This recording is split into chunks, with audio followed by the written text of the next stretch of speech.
खबर शामिल कर रहे हैं कराची से, जहां से रिपोर्ट कर रहे हैं ब्यूरो चीफ सिंध मीर मेहर अली बलोच। गरीब की आवाज़ ऑर्गेनाइजेशन और सफरे आखिरत वेलफेयर ऑर्गेनाइजेशन की जानिब से एक मीटिंग मुनक्किद की गई।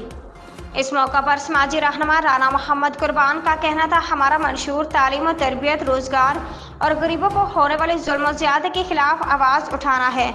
हम इन गरीबों के लिए कफन दफन और तमाम तरह अखराजात करते हैं जो गरीब अपने प्यारों के लिए कफन दफन का नहीं कर सकते। समाजी रहनुमा वकार अली पीरजादा, हम इसी तरह इंसानियत की खिदमत और गरीबों की आवाज़ बनते रहेंगे और उन्हें इंसाफ दिलवाते रहेंगे। सैयद इमरान अली शाह चौधरी, शाजिया बिलाल, प्रिंसिपल तबस्सुम यूसुफ। तफसीलात के मुताबिक गरीब की आवाज़ ऑर्गेनाइजेशन, सफरे आखिरत वेलफेयर ऑर्गेनाइजेशन और पीएफ सेकेंडरी स्कूल की जानिब से एक मीटिंग मुनक्किद की गई, जिसमें गरीब की आवाज़ ऑर्गेनाइजेशन के मरकज़ी सदर राना मोहम्मद कुर्बान, सफरे आखिरत वेलफेयर ऑर्गेनाइजेशन के मरकज़ी सदर वकार अली पीरजादा, सैयद इमरान अली शाह, सीनियर समाजी रहनुमा Chaudhary Shazia Bilal, PF secondary school के प्रिंसिपल तबस्सुम यूसुफ ने शिरकत की।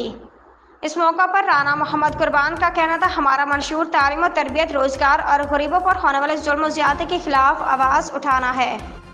हम पिछले चंद सालों से अपनी मदद आपके तहत इंसानियत की खिदमत करने में मसरूफ़ अमल हैं और इंशाअल्लाह हम इस तरह गरीबों की आवाज़ बनते रहेंगे। जो गरीब किसी के जुल्म का शिकार है, हम उन्हें इंसाफ दिलवाते रहेंगे।